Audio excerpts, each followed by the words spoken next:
女孩仅仅只是和同学一起出去旅了个游，没想到却发生了一场诡异的车祸。在一处层峦叠嶂的山脉上，一群即将毕业的大学生相约一起来到这里旅游。只见这里的云烟忽远忽近，若即若离。传说这里有一个神秘存在，它无所不能，甚至可以控制万物。美丽的风景加上神秘的传说，所以才让这群年轻人所为之向往。然而没多久，前方的云雾突然浓烈起来，缓慢的大巴也迅速被他们包裹在其中。突如其来的一幕让司机不得不暂时停下了车子。就在这时，车上的男孩突然看到远处有一个诡异的发光体若隐若现，同时后方驶来的一辆车子差点撞上来。大学生们看着这一幕，不知道发生了什么。小车也缓慢地来到了大巴的一侧，对方询问司机发生了什么，司机则表示路线不太熟悉，所以不敢走。为了安全起见，对方同意让大巴跟在他们的后面前行。就这样，在前面小车的带领下，大巴车也缓慢地启动。可是没多久，大巴司机就失去了对方的踪影，迫不得已，车子只能再次停了下来。司机告诉学生们，这种情况下是无法开车的，他只能去前面先放个警示牌，等雾散了再走。而车里的人们也都发现，所有的手机竟然都没有信号。等司机走到前面不远处的地方时，突然那诡异的红色发光体再次亮起，一闪一闪的光芒吓得司机赶紧返回到了车里。他不敢告诉其他人自己看到了什么。而前方的那辆小车突然按响了喇叭，仿佛示意他们跟上。为了赶紧离开这里，司机只能在惊恐中带着众人前行。可是车子还没有行驶多远，后面的一个男孩突然表示，对方似乎是在警告我们。而在空中的视野下，几团黑色的影子正迅速地朝大巴飞奔而去。这突然出现的黑影吓得大巴司机猛打方向躲避，也就是这慌乱的操作迫使整辆车子猛地滚向了山下。强烈的翻滚撞击迅速让其解体，里面的人们纷纷露出了绝望的呐喊声。等一切安静下来以后，一个叫埃尔玛的女孩迷迷糊糊地醒了过来。只见救援队正在救援，跑过来的救援人员让她不要动，伴随着此起彼伏的呼喊声。等埃尔玛再次醒来，她已经到了医院里，一个自称是她母亲的女人安慰她不要怕，等手术过后她会好起来的。接着她便被推进了手术室里。等女孩再次醒来，面前的女人让她做好准备，她想让女孩看看自己的脸，并希望女孩说出自己是谁。然而看着里面惨不忍睹的面孔，女孩似乎失去了记忆，她不记得自己是谁，也想不起来面前的人是谁。好在自称母亲的人再次安慰她没关系，让她好好休养。然而在这天晚上，埃尔玛却被一阵奇怪的声音惊醒，接着她便看到一个诡异的黑影出现在眼前。就在女孩以为这是一场噩梦时，旁边的学生突然开始挣扎起来，巨大的痛苦声让埃尔玛赶紧呼叫了护士。值班医生也迅速赶了过来，看到病人的情况不对，便急忙让人带他去急救室抢救。埃尔玛惊恐地看着这一幕，原来这都是真的，可是究竟发生了什么，他却什么都想不起来。接下来的2天，布尔玛的伤势恢复很快，医生表示相信他很快就可以回家了。女孩似乎也默认了眼前的男人就是自己的父亲，她询问究竟发生了什么。父亲说他和同学一起去旅游，途中却不幸发生了车祸。虽然只有几个人幸存了下来，但女儿能平安地活着，男人还是充满了感激。在夜幕来临时，和埃尔玛一起幸存的男孩找了过来，但他却没能保住自己的一条腿。他慢慢地来到埃尔玛的身边，握住了女孩的手，但埃尔玛却忘记了他到底是谁。没办法，男孩只能拿出了他们之间的合影，并说自己叫汤姆，是他的好朋友。目前还有3个同学处于昏迷中，而其他人都死在了山谷里。不过有一个叫马丁的男孩却失踪了，救援队找了很久都没有找到他。埃尔玛表示自己什么都想不起来了，自己没有了记忆，一切都消失了。汤姆只能无奈地看着对方，因为他并没有说他们之间还有着恋人的关系。就这样又过了2天，埃尔玛的鼻子突然流出了大量的血液，医生只能再次对其进行抢救，好在最终遏制住了伤势。而就在这天晚上，埃尔玛再次被一阵诡异的声音惊醒，他突然看见眼前出现了一个黑色的身影，对方在埃尔玛惊恐的表情中慢慢的靠近，只见一个和他长得一模一样的人突然出现。那莫名出现的黑色影子到底是什么？大难不死的他为何时常能看到一些神秘的黑影？此时伤势恢复不错的埃尔玛再次回到了家里，但眼前的一切为何那样的陌生？就在这时，家里的狗子热情地跑了下来，可是他闻了闻，却又突然转身离开，仿佛不再认识了主人一般。好在经过父母的开导和安排，埃尔玛总算稳定了下来。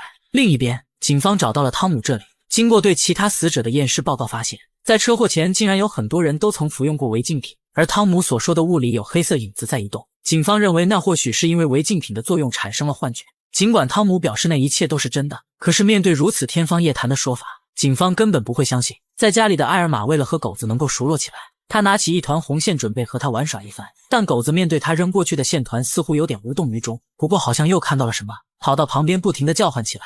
也就在这时，埃尔玛手中的红线突然被提了起来，一股不正常的力道传来，这让他只能松开了手。难道是父母扯走了线团吗？埃尔玛急忙走过去查看，可是却看到了诡异的一幕。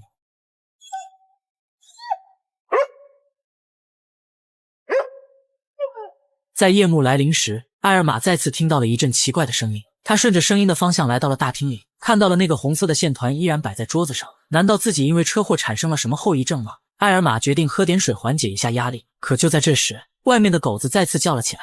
艾尔玛急忙放下茶杯朝外面走去，可是刚来到大厅就感觉到了不对劲，刚才还在桌子上的红线团已经不见了。等转过头才看到他正绑在旁边的门把手上，女孩用手抚摸着绷直的红线，似乎冥冥之中有人在指引方向给她。于是艾尔玛顺着他绑着的方向一路来到了楼上，却看到狗子依然在对着什么东西叫喊。艾尔玛走进房间后，发现线的另一头正绑在一张照片上，他赶紧取下照片查看，只见上面除了他和另外2个人以外，竟然还有一个和自己长得一模一样的女人。还没有等他反应过来，他的父母也走了上来。艾尔玛询问照片上的人是谁，父亲说道那是他的姐姐。接着在双方的对话中得知，原来他的姐姐早在6个月前就因脑癌去世了，因为他们之间的关系非常好，所以在艾尔玛失忆后暂时没有告诉他。不过艾尔玛却说自己在医院里见到了姐姐，而父母听到女儿奇怪的话语，还以为她的记忆出现了错乱，便上前安慰了一番。此时在医院里，在车祸中幸存的另一个男孩阿强，经过长时间的抢救，却正在失去生命特征，看着他的心率在慢慢的下降。男孩的父母以及他的妹妹开始痛哭起来。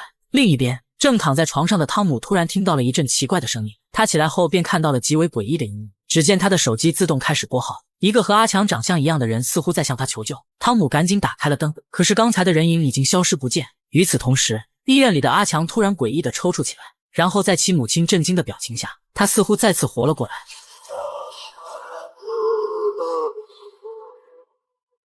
此时在距离发生车祸没多远的洞穴内，失踪男孩马丁的姐姐和他的好友正朝着洞穴降去。他们认为马丁或许在浓雾的影响下不小心掉进了缝隙中，所以决定进来尝试寻找一下男孩。因为这里面绵延纵深，2人只能使用无人机尝试寻找。就这样，靠着无人机慢慢的探索，他们也将找过的地方一一标注。可是找了很久，却一点蛛丝马迹都没有发现。而他们没有注意到的是，无人机所过的地方，一个黑影突然快速掠过。在家里的艾尔玛继续浏览着曾经的照片和物品，试图帮助自己找到以前的记忆。可是看着面前的东西，艾尔玛尽管感觉很熟悉，但就是想不起来。也就在这时，诡异的声音再次传来。自从知道了姐姐的存在，艾尔玛认为这是姐姐给自己的信号。可是下一刻，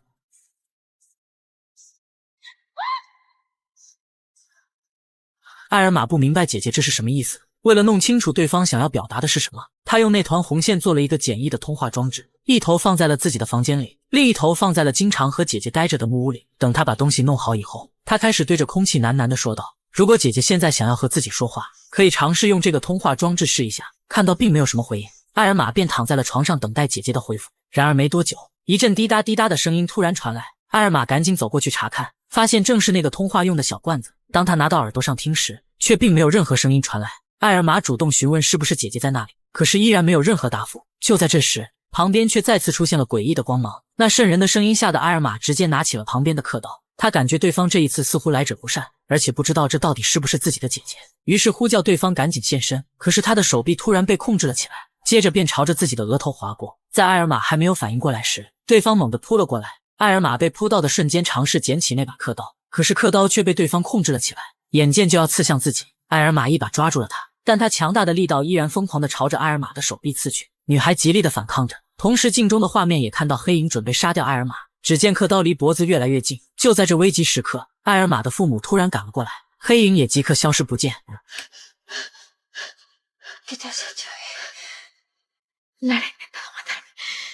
这绝对是今年最亮眼的一部超自然悬疑大作，前期它所有铺垫出的悬念，在后面全部会一一解答。如果想要看懂它，那么我们得先了解一下故事的起因。传说从史前年代开始，这处山脉内便藏着一个来自地狱的恶魔，他的名字叫做特利昂。虽然他无所不能，甚至可以操控万物，但却被强大的封印所束缚。假如想要召唤他，必须得收集5个动物骨架组成的雕刻品，然后用濒死之人的躯壳为载体，方能让其降临。传说他的身边还有5个亡灵随从，一直都在为主寻找合适的载体。而艾尔玛在发生车祸时所看到的黑色影子是否与此有关呢？为何那个像他姐姐的灵体想要杀死他？为了弄明白这究竟是怎么回事，他找到了同样在车祸中幸存的汤姆，试图从他这里得到一些信息。因为他和汤姆以及姐姐还有一位叫戴娃的女孩，4个人之前的关系似乎非常好，但因为汤姆在车祸时昏迷了，他也不知道当时具体发生了什么。于是艾尔玛想了解一些他们几人之前的信息，而且他也从家庭录像里发现了一件古怪的事，那就是姐姐小时候曾说自己可以看到一些神秘的存在，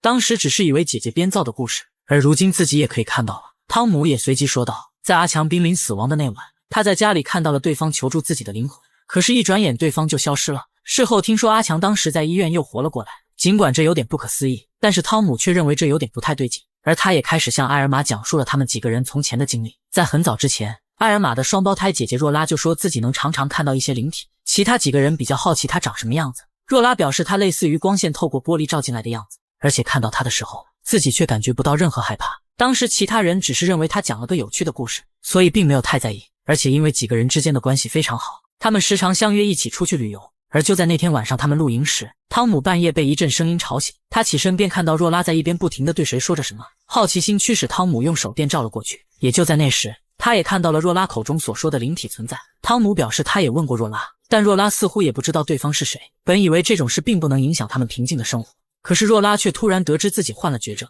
他便开始搜集和寻找关于灵体的资料，想以此找到让自己活下去的力量。他们经常一起去一家图书馆，据说那里有很多关于这方面的书籍。馆主欧伊非常喜欢若拉，他也告诉了几人有这么一个传说，据说世上有一个六面镜，它可以帮助人们探索前世与未来。曾经很早的时候，有一个被选中的女人，人们称她为先知。为了预测未来的事，她时常进入里面。可是突然有一天，六面镜给了她一个可怕的提示，那就是有一些黑暗中的影子竟然能够不停地借助躯体长生。为了让他们的主人特利昂获得自由，他们一直不择手段地寻找合适的载体。得知这一切的先知害怕了，因为就连这个地方以后也会被毁灭。旁边的长老说道，只要他能接受命运，就能阻止这一切。然后将一枚符文戴在了女孩的脖子上。此人其实也就是现在的欧伊，但他并没有承认自己的身份，而且告诉众人，只要找到这个镜子，或许若拉便可以解决自身的麻烦。就这样，几个人踏上了寻找六面镜的旅途。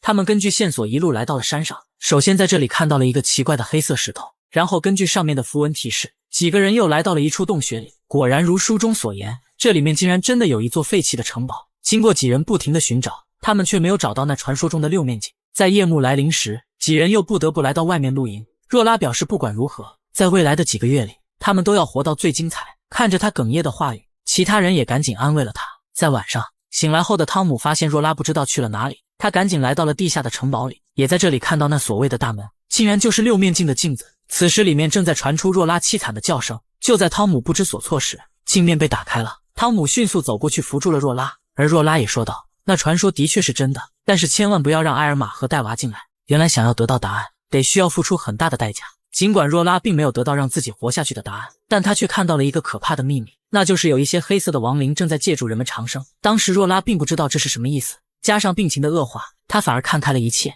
在最后的时光里，她只想和自己的好朋友待在一起。就在汤姆讲完这一切后，埃尔玛突然询问姐姐最终是怎么走的。汤姆说就是癌症离世的，但埃尔玛却表示不对，因为自己失忆了。他怀疑是失忆前的自己提前结束了姐姐的生命，因此姐姐才想要杀了自己。看着埃尔玛越说越激动，汤姆赶紧上前安慰了他。也就在这时，诡异的黑影再次出现，埃尔玛也随即对着影子不停地说对不起，但影子只是冷漠地看了他一眼，就直接消失了。已经认为是自己害了姐姐的埃尔玛告诉汤姆，他要再次去寻找那个传说中的六面镜，看看能否帮助姐姐。就这样，两人踏上了前往地下城堡的路程。然而随着汽车的行驶，一股车祸之前的记忆片段突然涌上埃尔玛的脑海，同时旁边一辆汽车加速驶过，大巴司机直接猛踩了一下刹车，埃尔玛被这突如其来的操作直接撞昏了过去。等他猛然睁开眼，竟然看到了车祸前的一幕幕。只见前方的埃尔玛和同学们突然看向自己，而自己竟然是她的好闺蜜戴娃。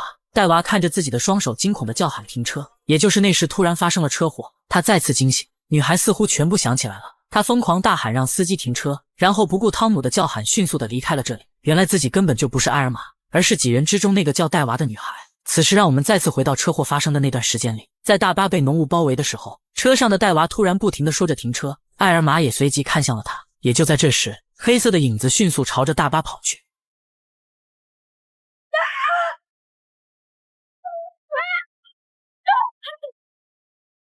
就是这突然出现的一幕，让整辆大巴车朝着山下不停地翻滚。等一切都安静下来后，大部分人都死在了这场车祸里，而死者的灵魂直接被分离了身体。他们茫然地看着这一切，似乎不明白究竟是怎么回事。好在没多久，这些人逝去的亲人突然出现，对方似乎是过来接引他们的。一旁的埃尔玛挣扎了2下，灵魂也分离了出来。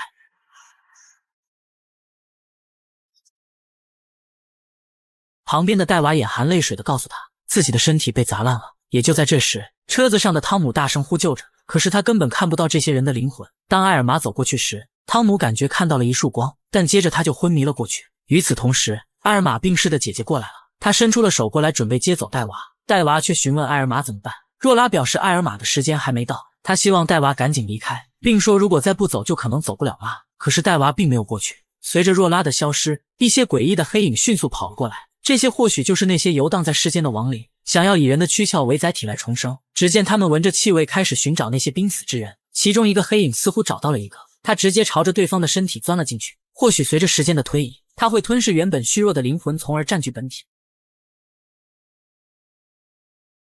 显然这诡异的一幕惊住了艾尔玛和戴娃，看到越来越多的人被黑影寄生，两人被吓坏了。而那个叫马丁的男孩并没有死，他虽然看不到其他人的灵魂，但是却能看到这些诡异的黑影。当最后一个黑影朝着他追去时，男人开始慌不择路地逃跑，直至不小心掉进了裂缝中，而黑影也随即转移了目标，他看向了不远处的艾尔玛。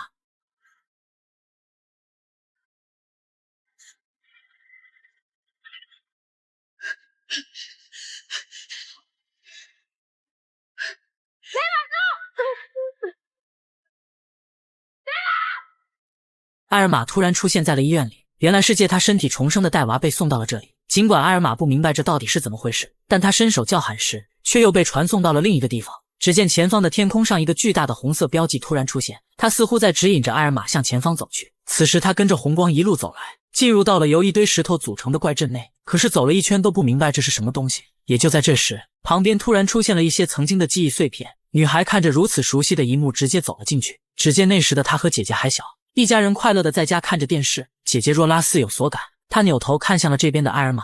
艾尔玛赶紧询问姐姐是否能看到自己。小若拉并没有回答，而是告诉正在录像的母亲，她看到了奇怪的灵体。母亲让她描述一下什么样子。只见小若拉拿起水杯放在了太阳下，并表示它有点像光的折射。显然一家人并不相信她。艾尔玛没想到小时候的姐姐竟然能看到自己，她准备上前说话时，突然再次来到了另一处空间。只见天上的红光再次指引她来到了一处地方。走进去后，这一次里面是他们曾经寻找六面镜露营的地方。姐姐似乎有什么心事在等待着她。艾尔玛赶紧过去和其说话，可是对方根本听不到。与此同时，汤姆的手电照了过来，给他吧。艾尔玛再次来到了另一处空间。此时的戴娃已经借用他的身体回到了家里，因为对方失去了记忆。艾尔玛走向前，拿起了桌子上的红线团。尽管这一举动让他承受了很大的压力，但他依然想提醒对方是谁。于是他一点一点地将红线缠到了自己的房间里，最终定在了他们几人的合影那个叫戴娃的头像上。可是赶过来的戴娃却根本不明白这是什么意思，反而将艾尔玛当成了若拉。来了。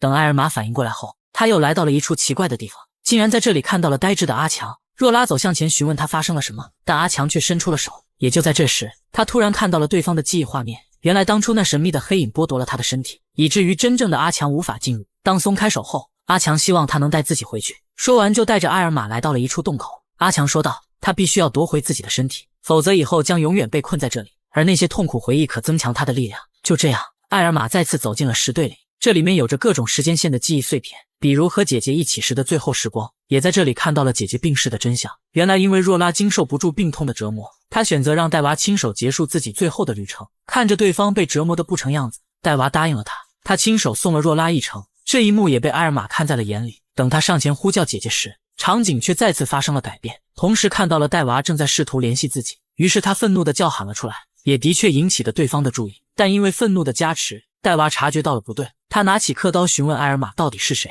或许想要为姐姐报仇。艾尔玛用意念将阿强也召唤了过来，于是两人合作准备让他重新夺回身体。阿强先是攻击了对方，艾尔玛也趁其不注意扑了过去，然后将其狠狠按在了地上。看到对方还想要拿那把刻刀，阿强将刀子推给了艾尔玛。只见艾尔玛拿起刻刀直接抵住了戴娃的脖子，本打算替姐姐报仇，可是最终没有忍心下手。就这样，倒在地上的艾尔玛再次回到了石阵内。或许是曾经最好的闺蜜吧，她真的下不了手。就在艾尔玛准备离开这里时，她突然看到了未来的一幕。只见那时的戴娃竟然被一个男人袭击了。艾尔玛惊恐地看着这一幕，决定要帮助戴娃。就这样，她直接来到了那所木屋内，而对话用的红线还绑在这里。艾尔玛用力拉扯着红线，也的确引起了对方的注意。看到戴娃拿起了听筒，艾尔玛使出了全身的力量，说道：“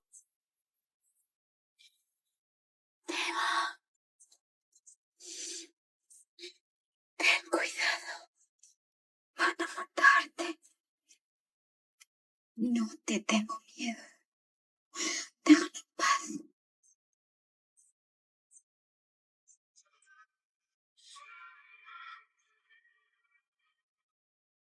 一场离奇的车祸改变了2个女孩的命运。本该逝去的女孩戴娃不小心夺走了闺蜜的躯壳，而不该离世的埃尔玛却成了游荡的孤魂。经过了一系列的寻找真相，此时的戴娃终于明白了自己到底是谁。但是如果把身体还给埃尔玛，那么自己也会消散于世间。因此戴娃犹豫了，她不知道该不该放弃这新的希望。独自一人的她回到了曾经的家里，她想将真相告诉亲生母亲，但是母亲却根本不相信她的话语。她亲眼看到戴娃的身体在车祸后尸首分离，而面前的女孩却仿佛带着嘲笑的意味说是自己的女儿。女人愤怒了，本就悲痛欲绝的心情再次被刺激，她对着戴娃大骂了一顿。不管戴娃如何解释，如何说出只有他们2人之间的秘密，女人都不相信，甚至到最后崩溃地打了她一巴掌。她说自己已经失去了女儿，为何还要来伤害自己？同时一个男人突然出现在这里，戴娃看到对方后，突然对着母亲说道，她不该再和这个男人在一起的。接着便怀着愤怒的心情离开了这里。也是这一刻，他做出了最终的决定。戴娃先是回到了埃尔玛的家里，找到了对方的父母，他把若拉去世之前的事讲了出来。或许自己提前结束了对方的生命，对于若拉的家人来说确实不公平。不过他并没有表明自己的身份，而是回到房间后将自己保存的视频发给了亲生母亲。是的，在家里看到的男人是他的继父，而这个男人却给戴娃带来了无尽的伤害。只见戴娃的母亲打开视频以后，里面先是戴娃弹吉他的画面，可是不一会他的继父就走了进来。接着在其母亲震惊的表情中，继父做出了禽兽不如的事，这也瞬间让母亲崩溃起来。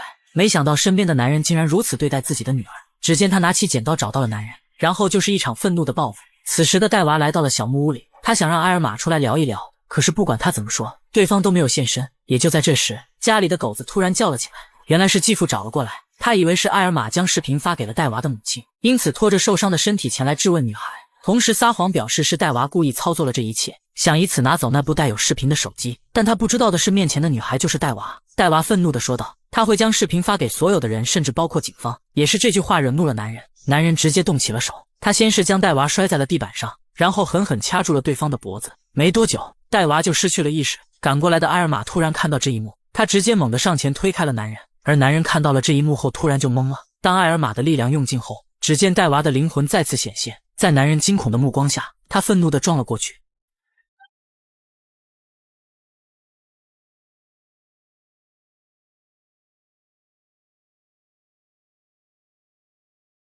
就这样，随着继父的身亡，戴娃完成了自我救赎。他对着倒在地上的埃尔玛说道，自己从来没有想过要偷走他的人生，只是想保护他而已。也就在这时，若拉的灵魂也突然现身，他表示埃尔玛还有大好的未来，我们得帮他回去。接着在2人的帮助下，埃尔玛终于回到了原本的身体里。或许真挚的友情并不会因为生死而改变，不管对方需不需要，自己会一直都在。本片也暂时告一段落，总体的剧情稍显复杂，我以其中女主的线讲解了这部剧。不管这部剧的解说大家喜不喜欢，我都感谢大家一直以来的支持，我们下期见。